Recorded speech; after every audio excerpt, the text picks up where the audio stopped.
Oops, live. Live. Lots of comedies get released each year, and truth be told, the vast majority of them aren't particularly funny. Sure, they have one or two scenes that crack you up, but over a 2-hour runtime, they often leave audiences unsatisfied.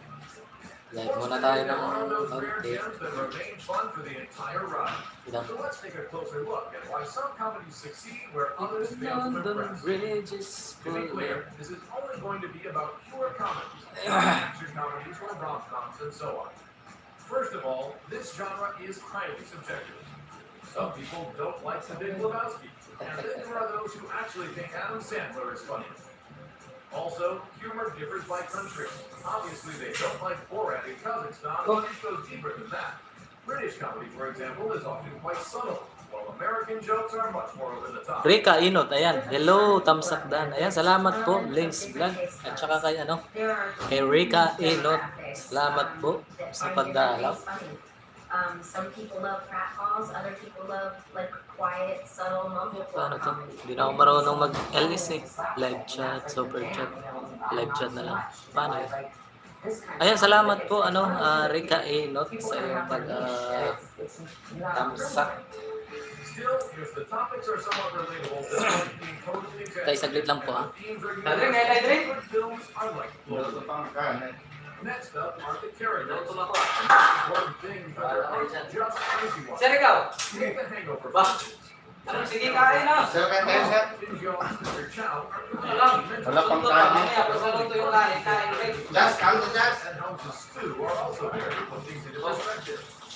Audiences need to be able to relate to at least one single character to emphasize the absurdity of Guys. the situation. Ayan, batiin niyo si Boy Logro na belated happy birthday. May papansin siya ngayon, ha? Ha? Saan ka, Kars? Kain ka muna, may pansin ito. Sir, tinapay? Ba? Tinapay, oh? Oh. Saan? Yan na. Yan mo na, baka maano. May nag-birthday dito. Noong nakaraan pa, ngayon lang naganda kasi ngayon lang nakalibre ng oras. Belated happy birthday na lang kay Boy Logro. Girls, saan ka? Kaya muna. Ha?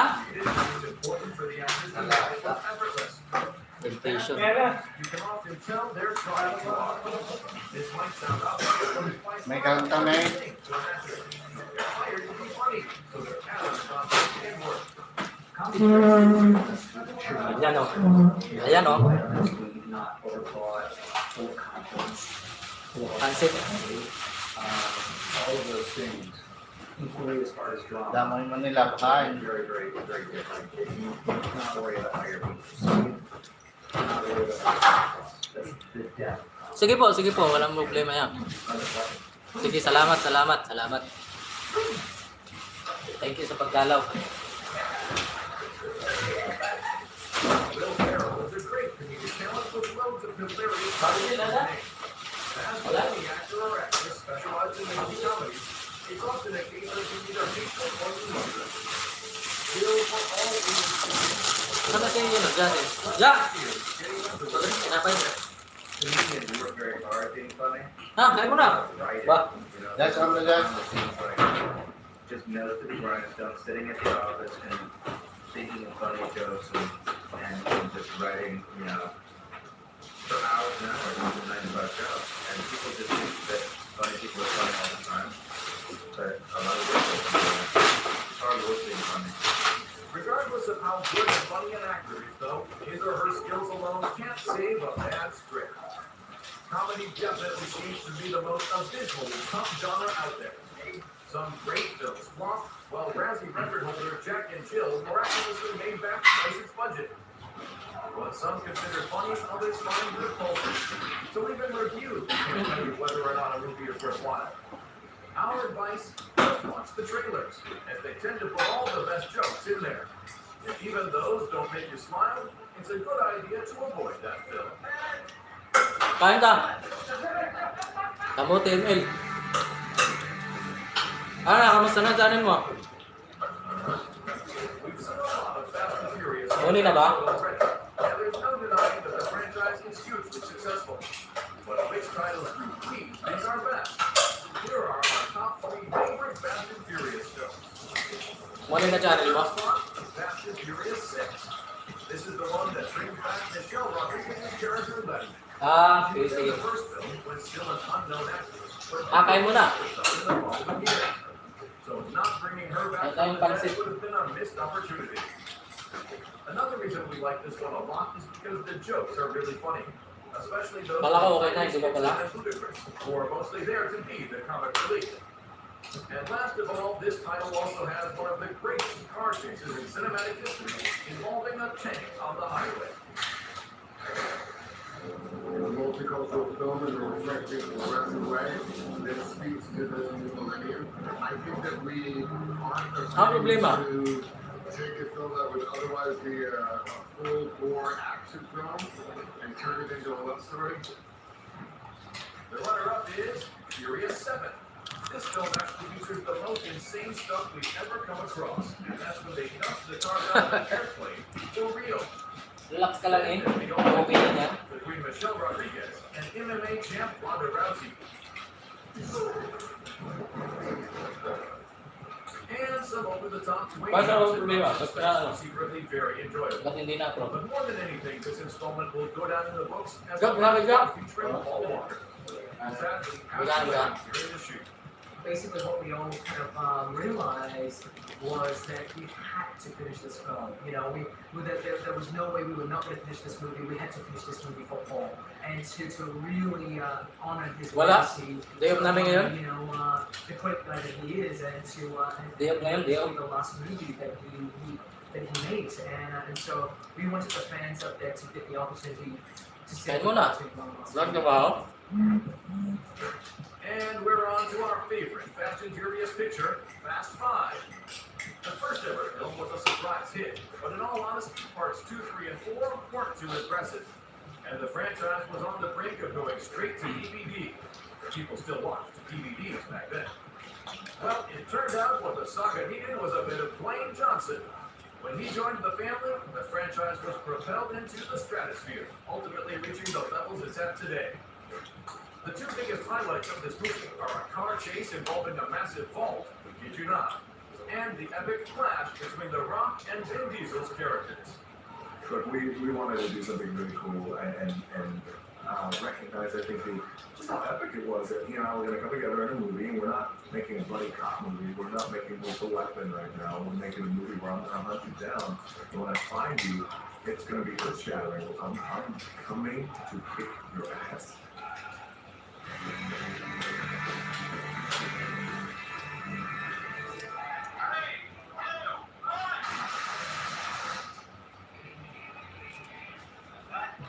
For this episode's all-time classic, we'll be looking at the 1998 hit action flick, Enemy of the State. Metana din palabahan mo na lang nanay. Boyer, who unknowingly receives key evidence in the cover-up of an assassination. When the Ako'y NSA galaan. comes in full force, he has to team up with a former spy to bring the story to life. The concept overall is a frightening concept. The idea of surveillance and the concept of privacy, or the lack of privacy that you have, and the technology that can essentially do what happened in this film. The reason why we added this film to our classics list is because when it was released, we knew practically nothing about the NSA. But when whistleblower Edward Snowden released a batch of top-secret files 15 years later, it turned out the filmmakers had nailed the NSA's capabilities spot on. It was later even revealed that the then director of the agency was deeply concerned about how Enemy of the State could change the public's perception of them. In the end, that didn't really turn out to be a problem, as people mostly saw the film as science fiction. But in reality, the government was already spying on its citizens on a massive scale. At least daw po. People are probably recorded 4 to 5 hours. Mo din ngayon. And they don't. Ayos. I'm sure 4 to 5 hours a day walking around any city. Wala masyadong ano wala. Pahinga ka din pala ngayon. Cameras and surveillance and microphones and things that people aren't even aware of. You've been recorded probably 2 hours already today and you don't even know it.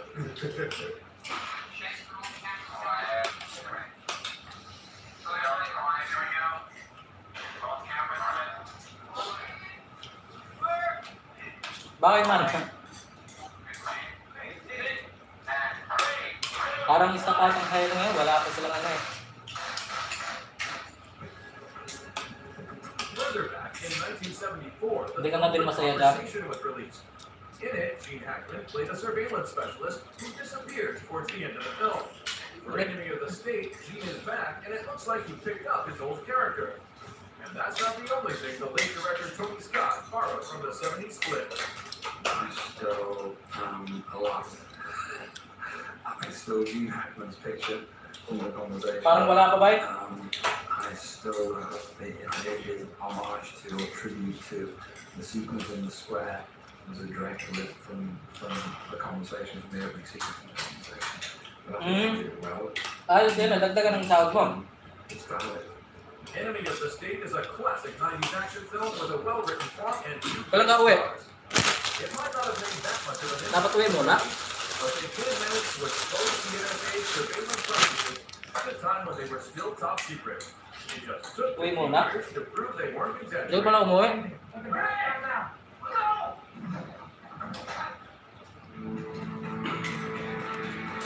This was Making the Movies. We hope to see you again soon so we can take you behind the scenes of other great motion pictures, talk with the coolest filmmakers, and find out what's possible in the world of movies. Na. Yayaman ka ng mabilis niya. Wala ka nang uwi-uwi.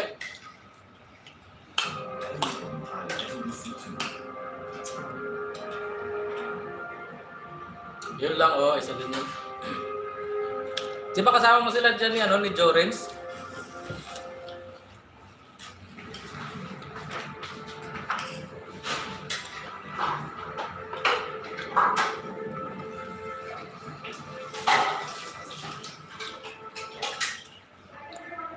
Okay na yan.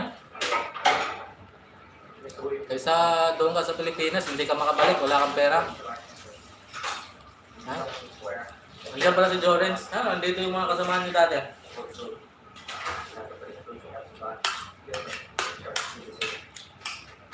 Mr. Williams, can you please give us the best recollection of the event on Deepwater Horizon?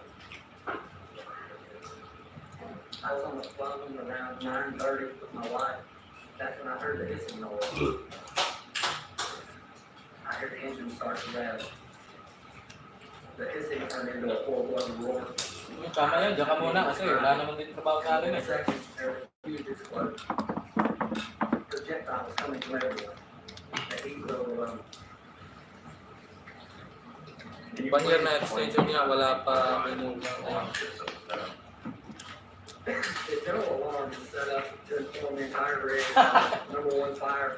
Okay lang yan, basta may sahod naman eh. Gas, number three talking about. Each condition had a distinct tone and a distinct visual light. On the evening of the April point, did you hear any one of those alarms on the Deepwater Horizon? No, sir. And you know why you never heard that alarm? Sumasahod naman eh, okay lang yun. Mr. Williams, Yung iba nga, panay reklamo, walang trabaho.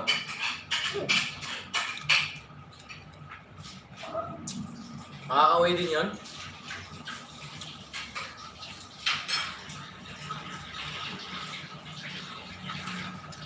Saglit tambay, magsandok muna ako ng ano, ng pansit. Masarap ang pagkaluto eh. Pang malakasan eh. Sayang, wala ka dito.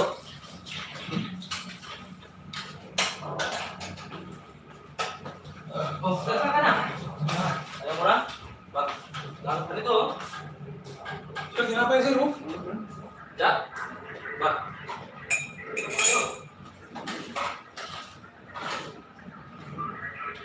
Sigari, ayaw eh. Ang sigari. Pumunta kayo no? Sir George.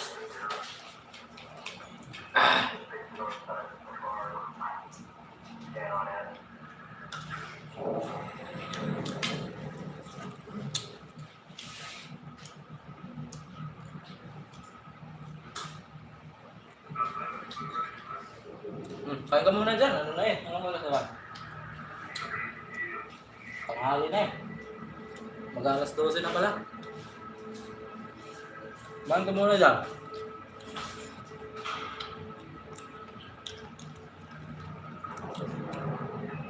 Naka-direct ka o Saan direct? Sana?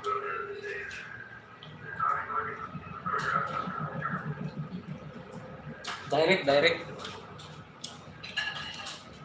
Ah, tapos ka na. Magandang ayos yun eh. Dapat kain ka ng kain para lumakas kung masiraan ng bait. Oh, direct ako, bait.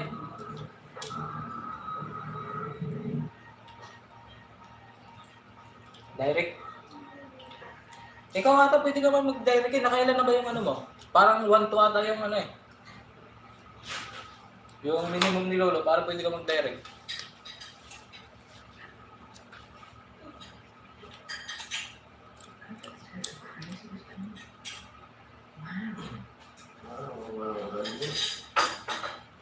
I would, no, I was at a concert, and then on the side of the stage there was this.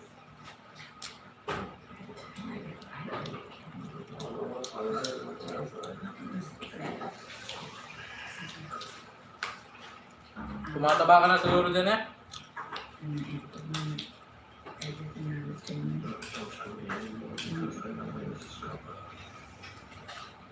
I think the very was another. Thank you. Hostile. A hostile rabbit. Pinapalinis sila tayo sa mga video. Sige, linisin mo muna. That's it? That's how you're gonna leave me for 20 days? Sige. Linisin mo muna. Unahin mo muna yung ano mo. Para makano ka. Para ma-okay na. Makinis lang ako kasi ano na eh. Tawag nito yung bumabagsak na din yung mga ano, WH. Wala na. Wala nang pagbabago. Honey, I'm gonna take the whole night.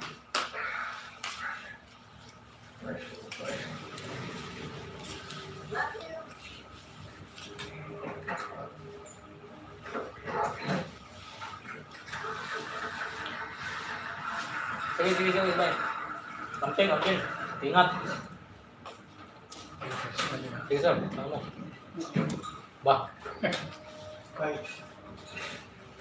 Hindi naman pula, basta hindi na siya ano, yung sa ano ko. Hindi na kumikita yung mga ano, wala nang dumadagdag doon sa revenue. Ilang araw na. Baka napalo si Lolo. No, sige bye. Sopran. We drive. Pretty please. Really want to? So let's show you what we got.